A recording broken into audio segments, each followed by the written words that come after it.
Hi, everybody. Thank you so much for joining us today. We're going to go ahead and get started in just a minute once we give everybody a chance to come on in from the waiting room.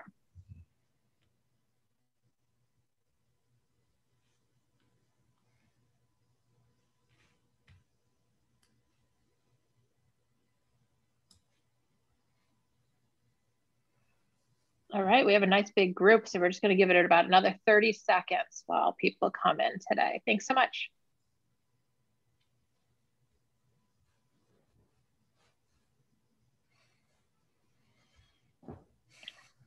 All right, Nick, you want to go ahead and kick things off?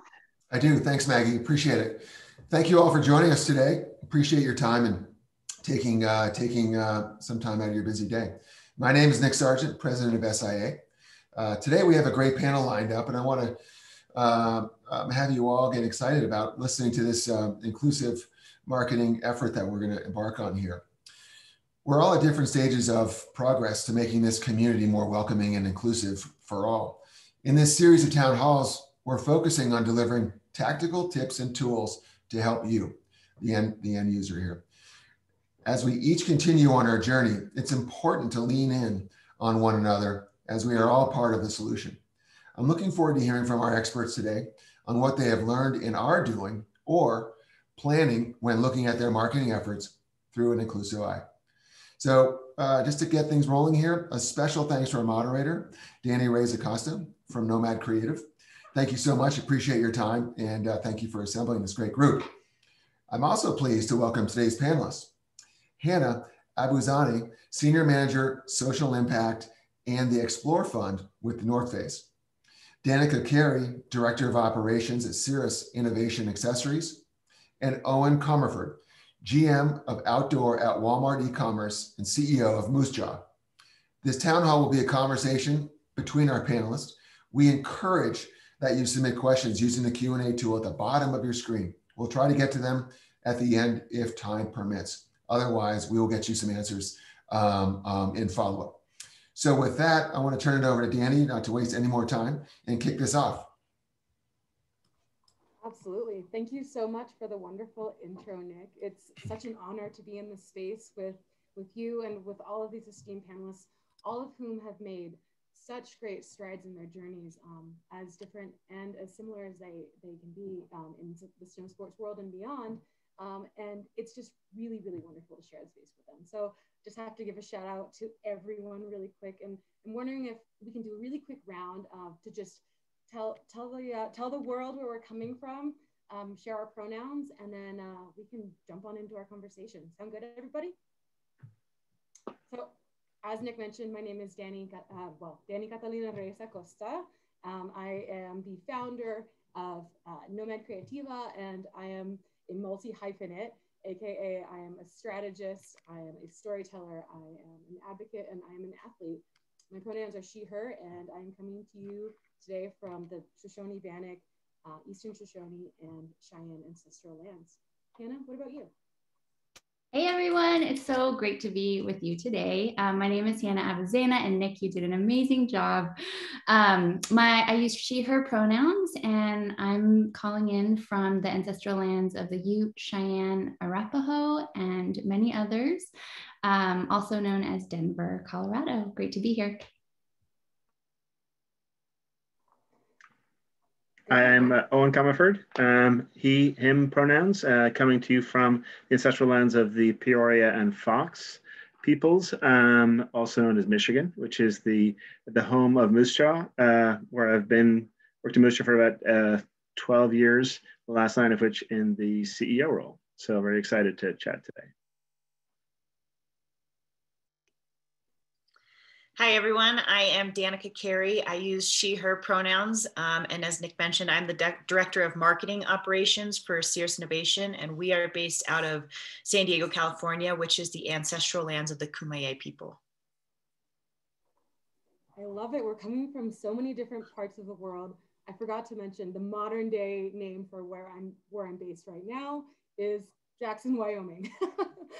But let's start from the very beginning, because I think this phrase inclusive marketing is one that's on one hand like a very new phrase, but for some of us maybe something we've been hearing or practicing for quite a while. And I'd love to just hear from each of you a couple thoughts on what exactly is inclusive marketing. Danica, you've been part of this from the very beginning with Seirus. Can you tell us a little bit about what your take is on it? Absolutely. Yeah, I really feel like inclusive marketing is less about learning new tools than unlearning some of the things that have been built into our perception for so long. Marketing loves to segment people and things into buckets. This age group likes these type of things, and this type of people is going to be drawn to XYZ. And I think that's actually super limiting to the human experience and has never been something that resonated with me very well, because if you focus on those buckets, I am very rarely represented in those with just the type of human I am, regardless of how I may present to the world.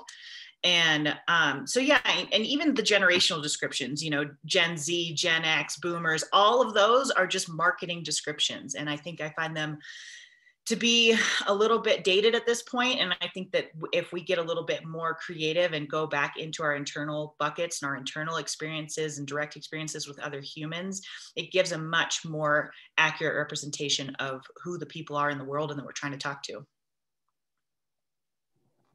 I love that. And it's so wonderful to hear you talk about the experience itself, right?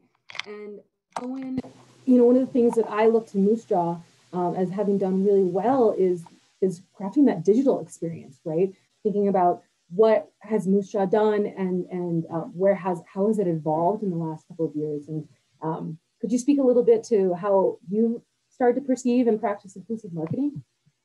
Sure. I would say Moosejaw really almost from the get-go was inclusive with a small I, is what I call it. Just in terms of being welcoming to people of all levels of ability, and having more of a fun, welcoming brand.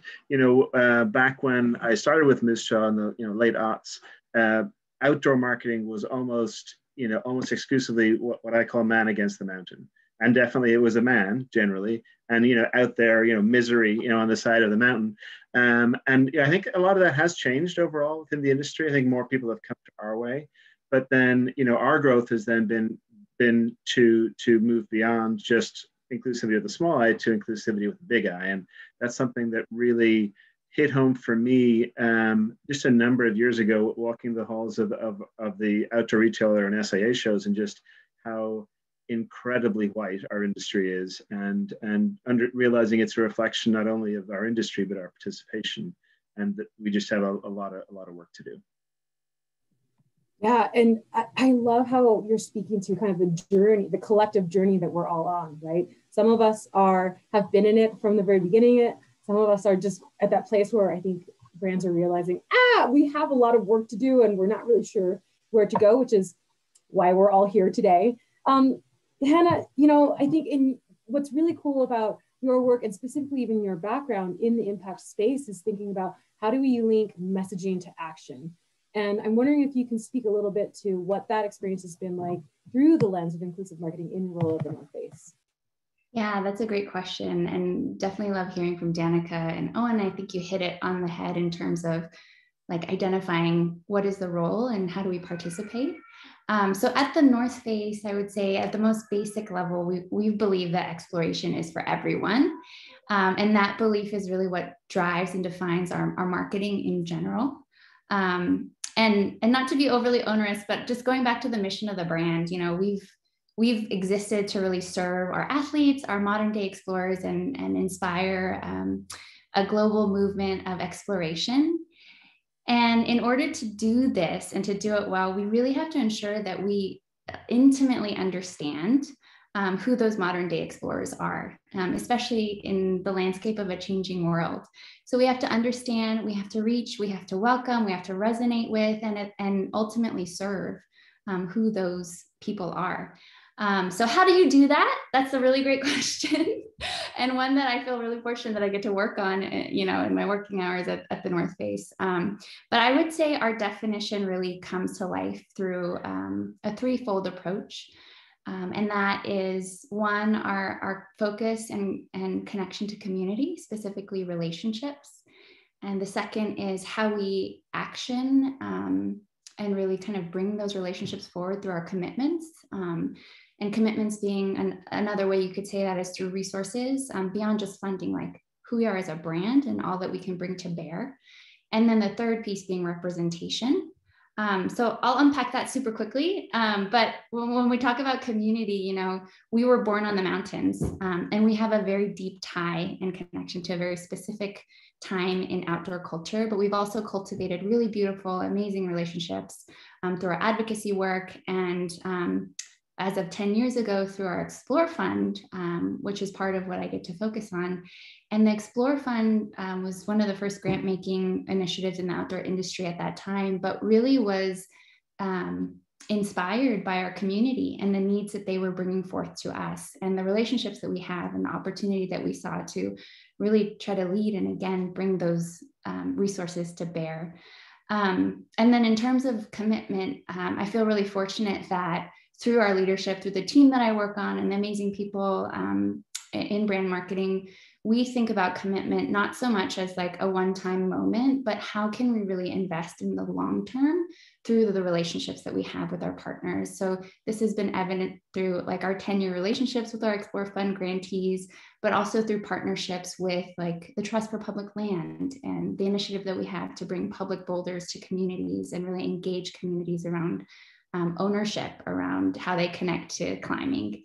And then the last piece that I mentioned was representation, which I think oftentimes when we think about inclusive marketing, that's the first that comes to mind. We hear a lot about, you know, you have to see it to believe it or to be it, which is really important, who is being represented in our marketing. But what's also equally, if not more important, is who are the folks who are telling those stories? Who are the perspectives behind the camera? Who are the decision makers that are helping to enable and empower those stories and those perspectives and how they come into the world in reaching the communities that we hope to reach? So I think all those three pieces working together is more than just inclusive marketing. It's an inclusive mindset and an action that I feel really proud to be a part of at the North Face. Of course, we have still a lot to do, but just, you know, exciting that we have those pieces in place. So yeah. I love that. Thank you so much for taking an extra moment to sort of break it down. And, you know, one of the things that I'm hearing in your sort of description of this kind of triptych, the three pieces, shall we say, foundational pieces of your approach to inclusive marketing is just this, like the first piece is kind of the game changer to me, right? It's this idea of moving beyond representation, right? I think but the snow sports industry and the broader outdoor industry has done a really good job of has started to take some really positive steps in terms of making sure we're getting the right athletes on our teams, or ambassadors on our rosters, or athletes in front of the cameras. But looking, you know, behind the lens, right? And how are we making sure that the creatives we hire, or the brand consultants, or the even, you know, within HR, right?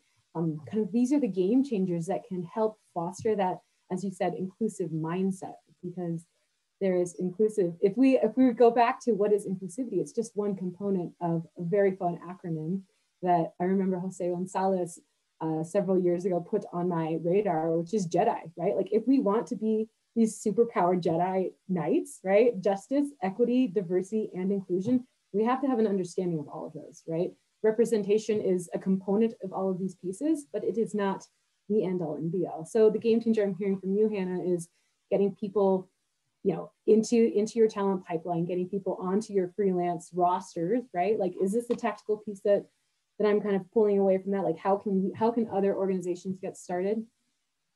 Yeah, definitely. And I think it speaks to what Danica so beautifully touched on around the humanity, stepping outside of the consumer as a label, but really trying to understand the people. And that does come with an action and an orientation towards caring and being curious about who your people are and what that experience is. And then what you can do, or what you are positioned to do, what we all are positioned to do in this industry, in our privilege and our power to change that. I love that. And I think, you know, one of the things I'd heard from Eoin in our prep call earlier this week was this idea of, you know, moving beyond, like, we know that this is a learning process, right? And I'd love, Eoin, if you could tell us a little bit about what your experience as a leader, right, has been like in cultivating this mindset within the ranks of your organization, and as you like, even perhaps your own personal journey, because it's tough, and is, as I think we said the other day, it is a journey of continual learning, and there truly is no finish line. Yeah, you know, I think to echo a little bit of what Hannah said, our founder, Robert Wolf, we were always about fun, and his comment was, you can't market fun if you're not having fun, right? And to Hannah's point, you can't market inclusivity if you're not living inclusivity, within your company. And Moosejaw, as most of the industry is, we have a long way to go in terms of the diversity of our teams. We're making some progress, but there's a long way to go. But inclusivity to me is the first step, right? It isn't oh, let's hire a bunch of people of color and then we'll have inclusivity. To me, it's sort of the other way around. But it's the same thing with marketing. It's we have associate resource groups around different underrepresented groups. We have a pride group. We have people of color, women, et cetera. And those groups are part of what we do internally, but then also they're part of what we do from a marketing perspective, right? So it isn't an either or. It isn't just, hey, the marketing team takes care of inclusivity for us, thank you, and we'll all just kind of keep doing what we're doing over here in the rest of Moosejaw. Yeah. Oh, sorry, go ahead. Yeah, go ahead. Well, I'm remembering how we were kind of talking about breaking down the silos of kind of ideation, right? And too often when we look at traditional hierarchical organizations, we have marketing, we have sales, we have product, right? And technology enables them all, and so on, right? And one of the things I'm hearing from you is that these groups like really help drive ideation and even maybe catalyze some of the work that Moosejaw is doing. Is that correct? Absolutely. And even because most of this stuff needs to be grassroots oriented, right? And both internally within the company, but then as we reach out to the community, right? It isn't enough to put up a black square or to just to get out there with representation. I mean, you have to actually do stuff if we're going to make some progress here. And you can't put that all on the marketing team or even on the executive team, right? It has to be across the company. And the great news is that people are hungry for it, at least from what we're seeing within Moosejaw.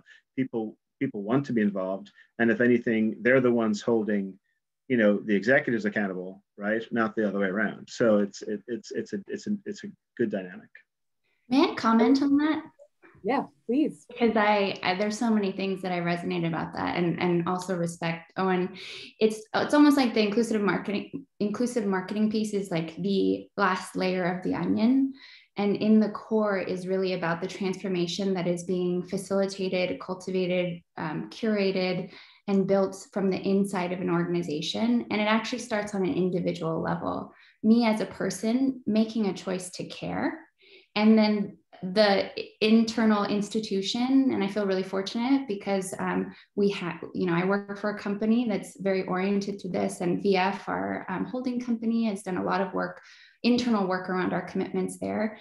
But that transformation comes from the inside out, and that is what facilitates and breeds authenticity and really strips away any risk around performance, right? Or being performative. Because if your people are it, and they feel it and they connect with it, then that human connection is really what's going to be the decision maker around my curiosity, asking the questions I don't know and connecting ultimately to the people we are trying to serve. I think you're going to make my little brand heart cry. Right, like this, I think what you're hitting on is the reason why we work at organizations large and small, that workplaces where we love, right? Maybe workplaces where, whether or not we get powder days, like we live and breathe the brand mission, right? And whether, like, sometimes that mission is just having fun, sometimes it's launching wonderful new products, sometimes it's creating programs and initiatives that will create a better earth. And ideally, it's really all of these things. And what I'm hearing from you is this idea of not just stepping back to look at and accepting that this is going to be a journey of continuous learning, but this can even be an opportunity for individuals to kind of go on their own personal growth journey. I'm curious, before we kind of continue moving on, because we have so many great topics to cover here, can you give us a quick tip on how you started, or how Moosejaw specifically started these groups? Yeah, so actually, Moosejaw was bought by Walmart about 4 years ago, and so Walmart has really been at the forefront of a lot of these things. I don't think it gets a lot of press on this, but these ARGs have been around for many years. So we were actually able to leverage the structures that were already in place as we started to have these conversations internally, and say, okay, that's how that works. And then we've also joined Canberra Outdoors, and they have a wealth of resources as well. And then going back a few years ago, joined the CEO Diversity Pledge with Teresa Baker, and her really, I would say, pioneering work in this area in the industry. And so there are quite a few resources out there if you want to look for them. But ultimately, it is the concept that, this isn't about, hiring a director of DEI and checking that box, right? I mean, it is about, creating these groups within your company that can do more and educate and support and really drive the process. And then we're putting together then sort of an inclusion board that brings these all together and then meets with the executive team to talk through concerns, action plans, that sort of thing.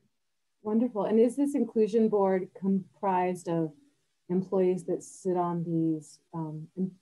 Can help me, what does ARG stand for?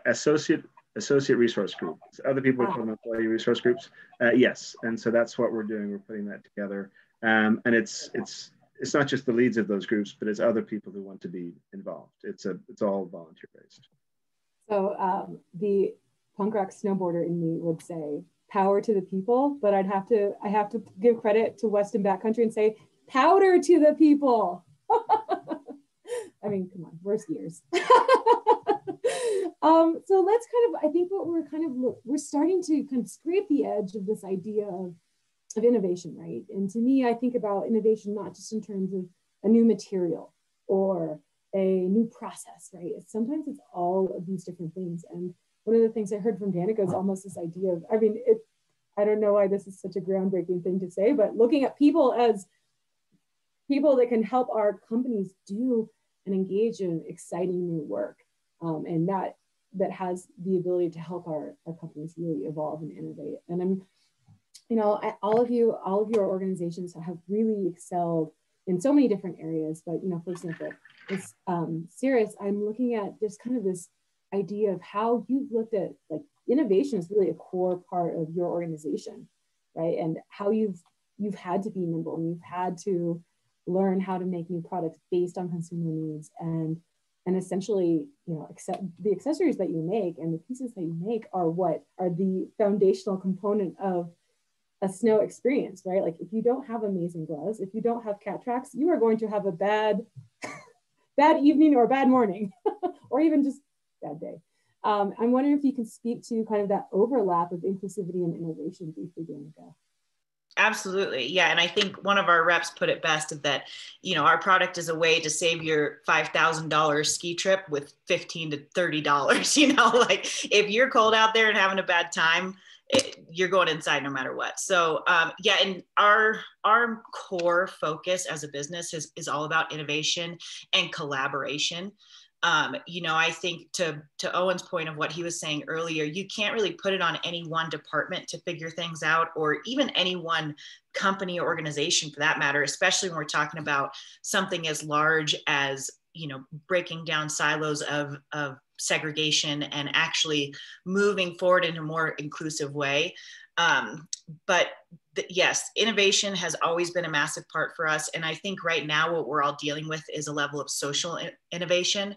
And I think trying to look at things creatively, and we do our best to create spaces where you know, mistakes are going to happen, and that's okay. That there's really, you know, the idea of like, there's no dumb idea is how a lot of our brainstorming sessions start. It's like, just say something, you know, say anything that's coming to your mind, and look at what we've been doing for the last year. And is there anything in there that sparks an idea for something else? Or when you're going out on your outdoor adventures, like, what do you notice when you're out there? What are other people doing? What are they missing? What's needed? We try to really sort of problem solve whatever gaps we see in the industry. There's hundreds of amazing companies in the industry, and we're not trying to repeat anything. We're trying to see where can we value add. And I think so many of our companies in both our snow sports and outdoor industries are very value first companies. And so taking on this step of attempting to lead in inclusion, especially because industry wise, like Owen said, it's shocking to me how far behind we are when it comes to diversity in our industry, when so many of our companies do lead with values. And so having those values align with inclusion seems like a no-brainer, but there's a lot of steps to take. And I think that sometimes I see things that people believe to be true, and it just blows my mind, and honestly makes me sad sometimes, because the gap between what people experience and what people believe blows my mind on a regular basis. You know, like we already went through the whole pink it and shrink it philosophy, and like it took so many years to really get that message go through to every single brand in our industry that no, catering to women does not mean make it smaller and make it pink, you know, like, but we did that. And I think we all recall that.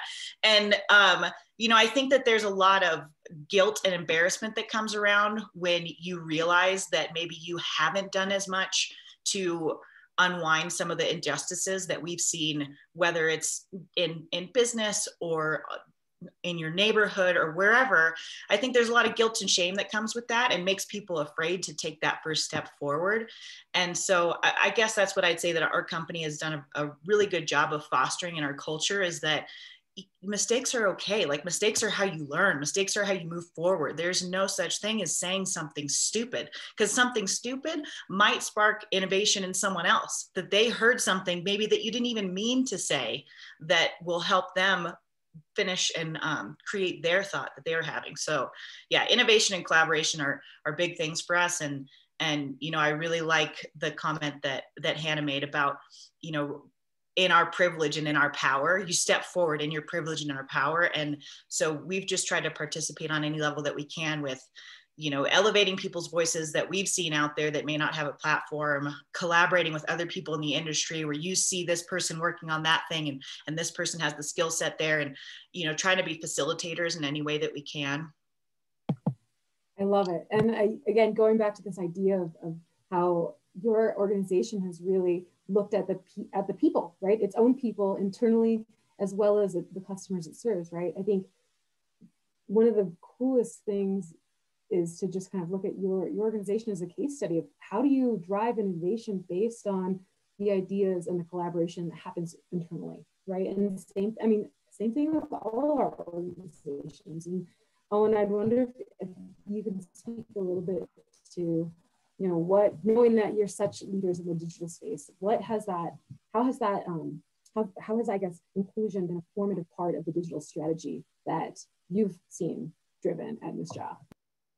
Well, I mean, for us, you know, part of it is around innovation and, you know, thinking about ways to really welcome more people to the outdoors, and that may be people of color, it may be people that don't fit in regular outdoor, you know, clothes that exist today. I mean, you know, Danica talked about pink it and shrink it.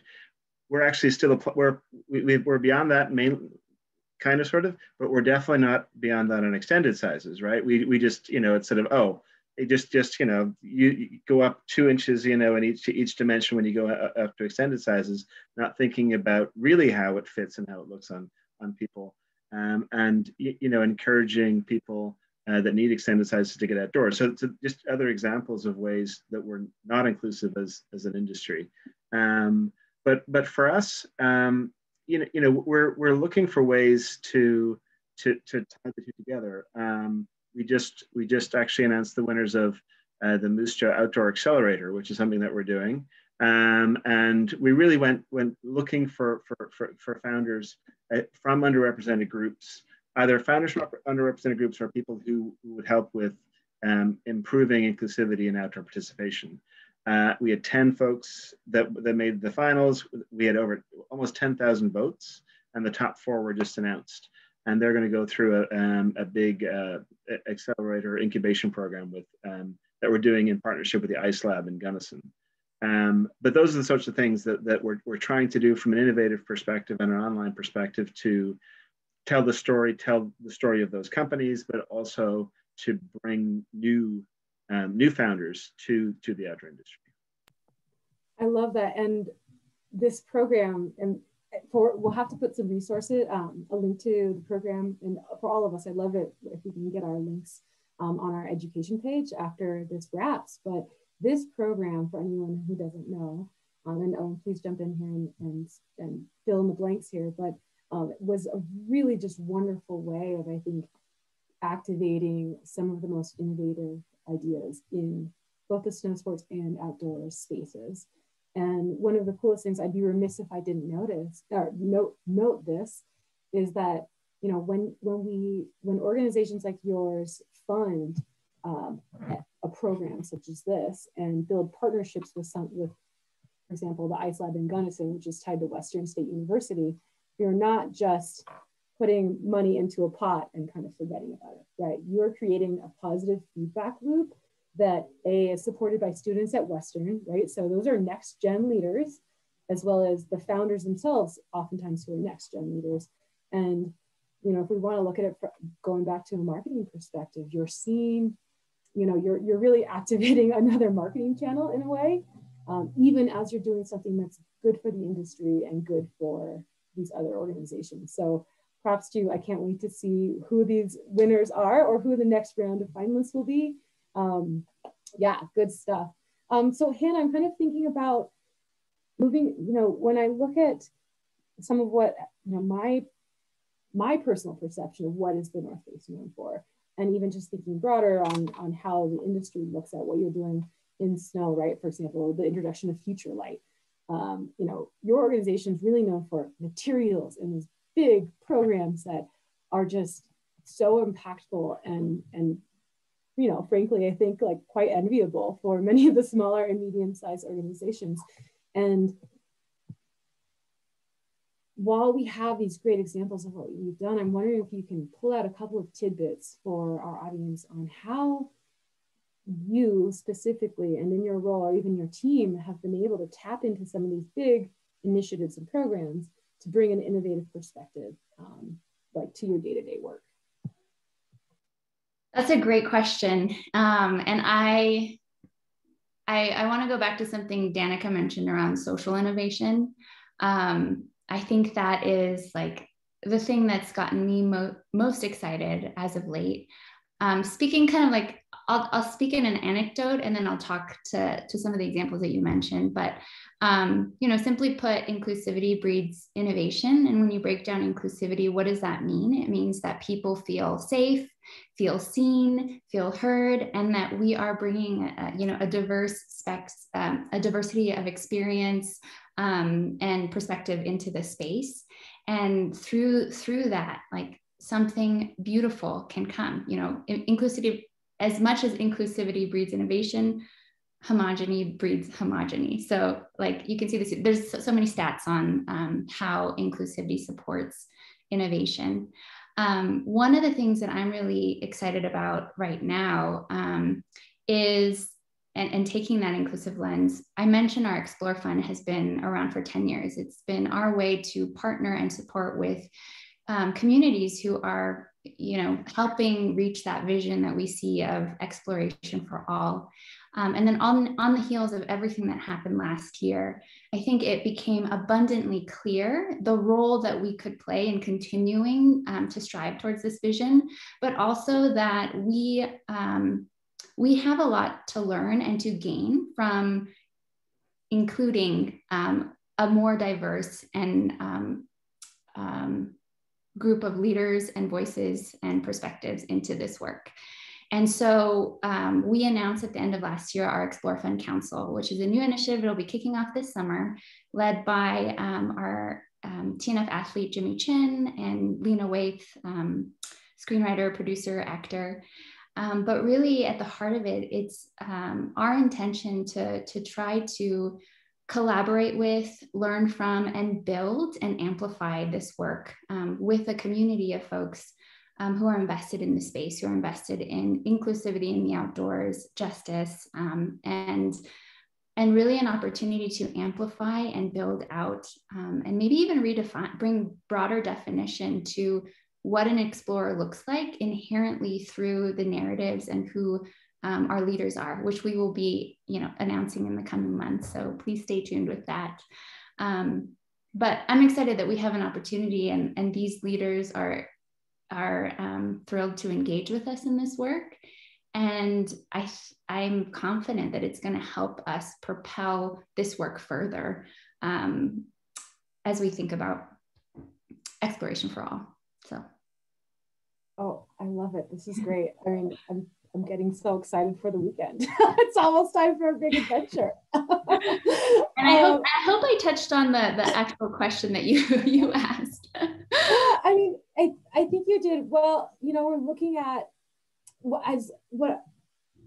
we look at this like big question of what is inclusive marketing and how do we practice it, I think there's such value of looking at the high level and then bringing it down tactical, high level and tactical, right? Because we know that a lot of what happens in between, right? It's a lot of internal work that we have to do as an organization or as people. And I think that something that's probably going to be really interesting for us as a little micro community here to kind of maybe even pull forward some new ideas, but as well as looking out to help our audience in this journey is thinking about like, what are the super tactical things? So I'd love it if you could even just surface one thing from these programs that you've learned, right? Like, what's one thing you do every day or once a week at your job that helps bring inclusivity into your work?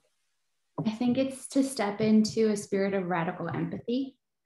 That is the information, that's the human connection, that's the driver, the motivation for everything that I do on a personal level. And I see too, when I like suit up for work, and nowadays it's like you pop onto Zoom and you see all the faces, but the folks that I get to work with, I think that is the tactic, because from that space is where you will get the information, the inspiration, the motivation to take action. And then just getting acutely aware to all of the resources that you have and the sphere of influence you have as an individual within your organization, but also as a brand. So I think those two. And then the three pieces that I mentioned of just prioritizing community and relationships, understanding like the resources and the commitments and how it flows from there. And then the representation and ensuring that those pieces are always prioritized. Sorry, my alarm started going off. That's perfect. No, that's great. And I'm kind of even just going back to what Danica had said in her previous answer of this brainstorming idea, right? Like thinking about what are the elements of the work that we do, right? Like when I sit down to create a quarterly marketing strategy, right? Or put together my content matrix, right?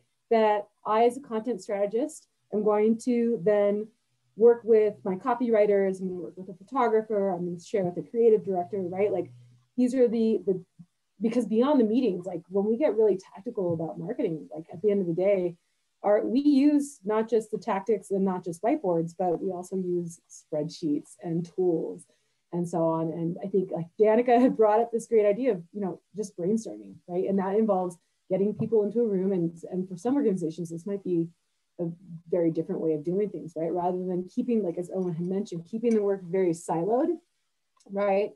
And instead breaking down those barriers and having different ideas come to the table. And in the context of what Danica said, just having like, maybe it's a whiteboard session, maybe it's a brainstorming session.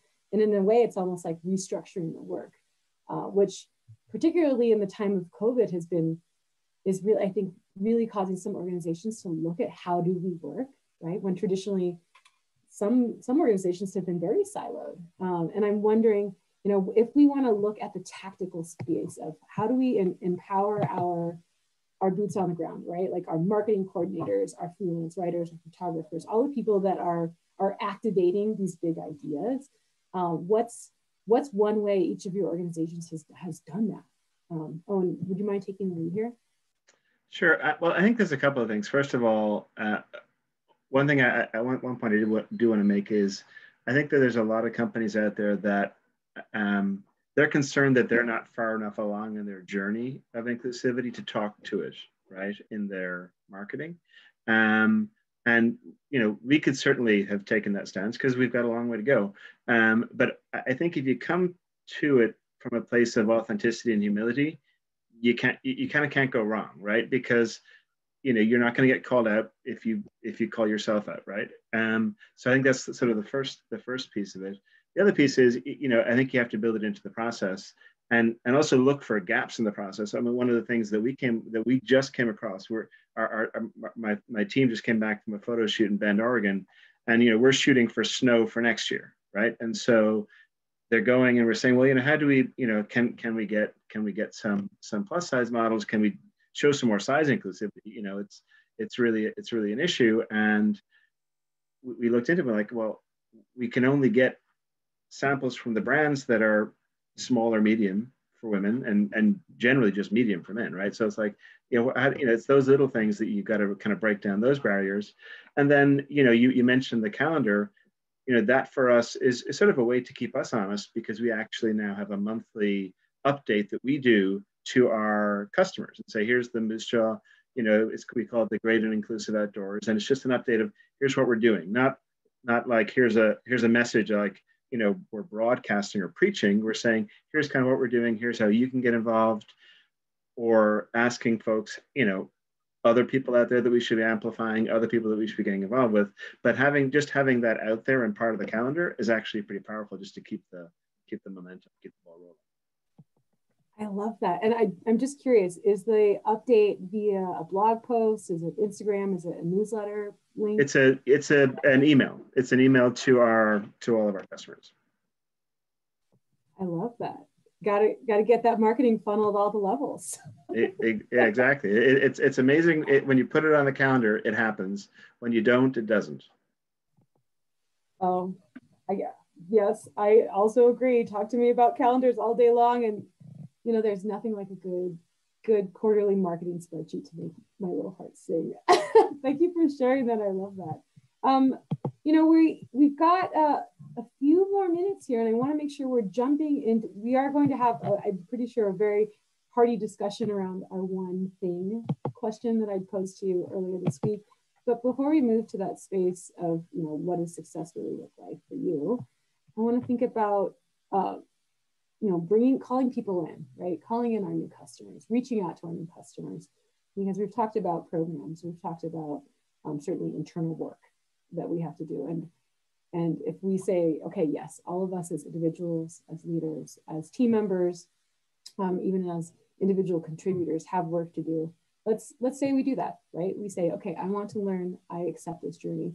But moving beyond that, I really need to know, how do I call in my customers and how do I reach out to them, right? And moving beyond just diversifying what our models look like.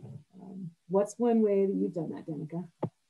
Yeah, I would love to start this one off because I think I also have another option around, you know, I totally agree. It's a very holistic approach from internal to external, and, you know, make sure that you're representative of what you're projecting. But I also do think that representation is like one of the best initial steps. It's the lowest barrier to entry to change your marketing material.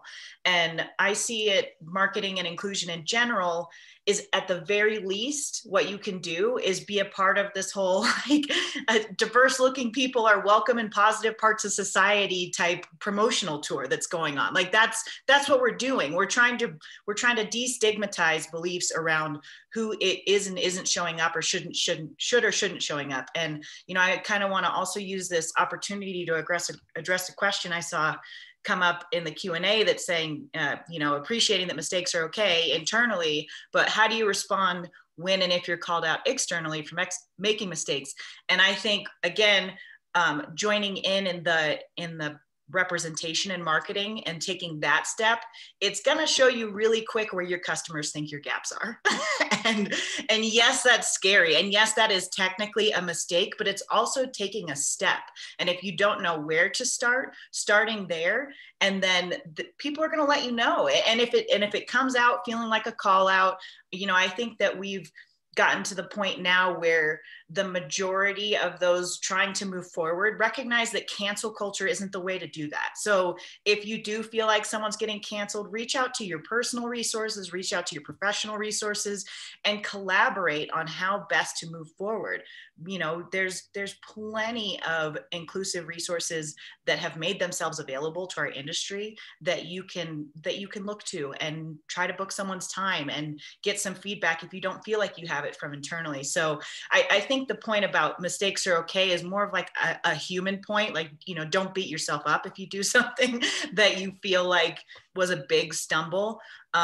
And then use it to learn. What was the mistake? Is it really your mistake, or was it a misinterpretation of what you were trying to project? And do you need to restructure how you're doing that?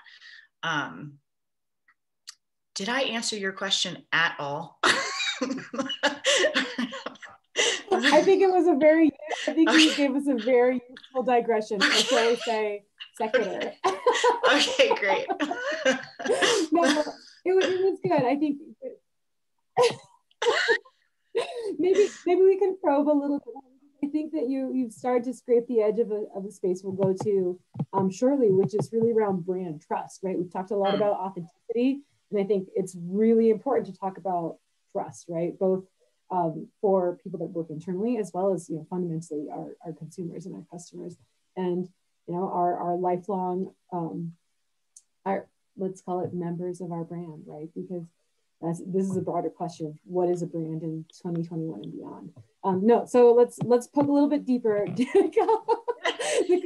question is, I think, what is one thing that you can do, that you're doing kind of daily or weekly or what have you, to think about inclusivity, right? I think Hannah talked about radical empathy. And for you, I'd love to hear just like, how are you bringing this tactical? Yeah, you know, I really believe in the collaborative approach, you know, and whether it's I'm fully drinking the Kool-Aid of what our brand culture is about, we actually build it into our process. And, you know, any creators out there, you know how challenging it can be to take feedback and implement feedback into your creative content that, you know, you've already spent so much time and real effort and process into presenting it into this like easy, beautiful thing to look at. But we go through at least 2 rounds of reviews around those, where it actually goes around to multiple departments, and then also including as many people on our team that are willing to take a look at it, you know. And it's a lot different now that we're remote, but you know, our creative department has always been door wide open, and anyone that's walking by from any department, we might say, hey, Terry, who's part of our customer service team, like, what does this look like to you? Would you like this? Because every single person in your internal team is going to be representative of exponential people outside of it. And so I think the collaborative approach, even if you just do it on a personal level, say you do work in a silo, but ask your friends or ask someone that you trust within your organization that might not have anything to do with your project, but just get a second look on it, a second eye on it, and then start to notice who is in that group that you're asking. And are you actually asking a well-rounded, diverse type of voices, or are you asking someone that thinks exactly like you and you know you're going to get the answer you want? And so I'd say collaborative approaches would be the one tool that I always go to. I love that. And in a way, I mean, this is almost like, how do we vest our employees and our teammates with more, I think, like, excitement and stoked to come to work, right? When you know that your voice matters because you're doing maybe work or providing an opinion that is totally outside of your subject matter expertise or even beyond your pay grade. What a cool way to just, I think, elevate the individual and their contribution to the company and get them more vested in being a part of the growth journey. So we're kind of coming down to our last few minutes here, and I'm wondering if we can do a quick little popcorn of what does success look like in inclusive marketing for each of us. Who wants to kick it off? I'll go first. I mean, for us, I would say success would look like where it's built in. It's not something that is like a check afterwards. Like, okay, we've decided what we're going to do, and now, hey, is it inclusive or not? Do we have the representation? Have we checked all the boxes? Is it something that's basically built into what we do, not something we layer on top of what we do? That's wonderful. And I'm curious to know, have you, when you developed that process or that mindset or approach, did you work? I would say we're on the journey. We're not, okay, you're on the there journey yet. Well, how are you developing the toolkit to do that? It's really having, I mean, back to what Danica said, it's having, more voices involved at the beginning of the process and, at the end of the process than just at the end of the process, I would say. And so it is working through the processes, like I said earlier, and trying to find where there are bumps in the road to being able to do these sorts of things. But yeah, it is inclusivity, external and internal, and making that all come together. And I don't think it's easy. I don't think it's just a matter of saying do it and it's done. It really does require some work and some heavy lifting, and coordination across the organization. More spreadsheets. I love it. I'm just joking. I love a good spreadsheet. Thank you for that. I mean, it seems so simple, but that's part of the process of just saying, we know that we have to approach this with humility, and we know that if we are willing to all come to the table and share our voice and solicit, what does success look like for you? Kind of lost you there, Dani, at the end. Couldn't hear you called on. Hannah, do you want to go for it? Yeah, I can go. Yep. Thank you. So you asked us to think about a word, and I'm going to go maybe a little cliche, but more personal, stepping outside of the brand. So what does success look like for inclusive marketing? Two words came to mind. The first flowed into the second, but the first was Aaliyah, my 2.5-year-old daughter. So I'm coming into this space, this outdoor space, as a lover of great landscapes and sunsets, and especially being in them. But I'm also coming in as a learner, as a peer to everyone here on this call, a practitioner, and someone who's really deeply connected to this work. And I would say not just from my role or from a corporate responsibility or marketing or impact point of view, but as a woman of color who's raising a mixed race little girl. This work is very personal to me because it affects me and it affects many people that I care deeply for. And like I said, as cliche as it sounds, having a child completely reframed or redefine my frame of reference and my priorities. And there are often times, especially within this last year, where I have felt a great heaviness. And I know I'm so early in my mothering journey, and it's going to be a lifetime of worrying and fear. But I feel a heaviness when I think about the future for Aaliyah and her generation. I think about the impacts of very real impacts of climate change, of like biocapacity, of geopolitical warfare, of divisiveness, our reliance on technology, all of those things. And I feel like success in inclusive marketing and DEI at large, to me, is really delivering on what my second word was, which is justice. When we think about inclusion, it exists on a spectrum, right? I can feel included, but that doesn't really mean much if I don't have power. And that's where justice comes in. So justice is really about ensuring the balance of power, opportunity, resources. They all shift in a really super radical way. And I hope they shift in my lifetime so that it can make it a little bit easier for Aaliyah and her friends and the folks that she's coming up with. And it makes me think of a quote. I'm a quote person, but Dr. Martin Luther King Jr.'s granddaughter, when she spoke in Washington, I think 2 years ago, she said, "Great challenges create great leaders." And they certainly do, in how we see these young people kind of stepping up and really creating change. So just to put a cap on it, success to me here is making sure those young leaders can stand in their power, can have sway and have influence to really create the change that will be needed for our humanity to thrive for the future. So that's mine. I love that. And you were just reminded me of the quote, not if you've heard of Tony K. Dunbar, the activist, teacher, amazing person. Her quote, one of my favorite quotes is, the role of the artist is to make the revolution irresistible.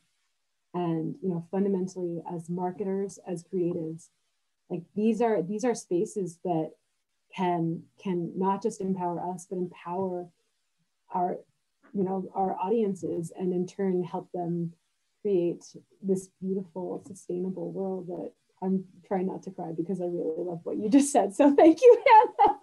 I'm going to pass the buck over to Danica before I get a little emotional. Dani, that was like the most beautiful close. You want me to just reopen after? That was like...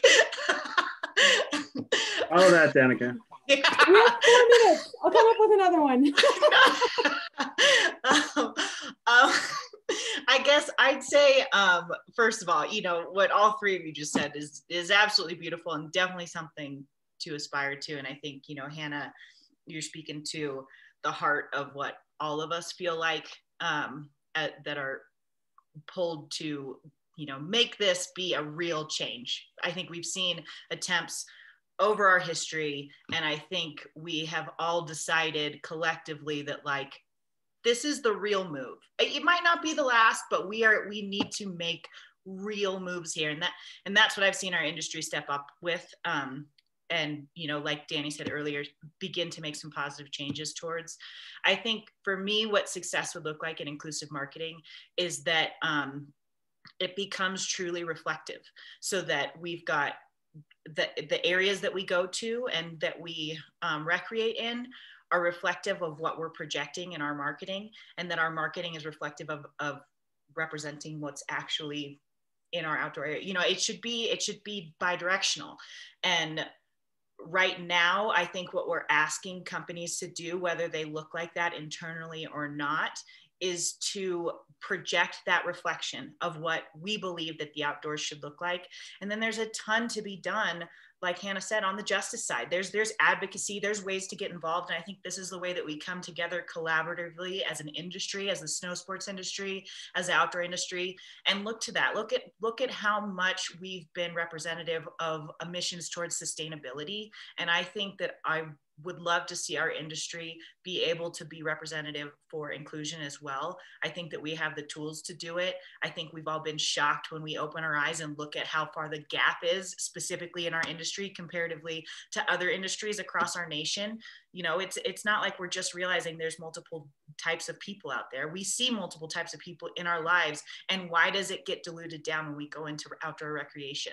And why do we allow that to present as though it's diluted down when you go into outdoor recreation? And I think it's, you know, again, what Hannah said earlier, that we have to live in our power. What was it? In our privilege and in our power, and step forward in the way to do that, so that we reflect what we believe that it looks like, and then we do the work to have what we're projecting be reflected in the actual areas and activities that we're going into, and help people learn how to get there, whether the barrier is financial or societal, whatever the barrier is. Like, if we're actually working to help break those down, I think we saw in this last year that everyone is interested and wants to get outside, take outside away. And all of a sudden, all of us figured out how to, you know, walk in our neighborhoods more often, and all these things that we see each other outside, and the wealth of participation that we're seeing flood the industry.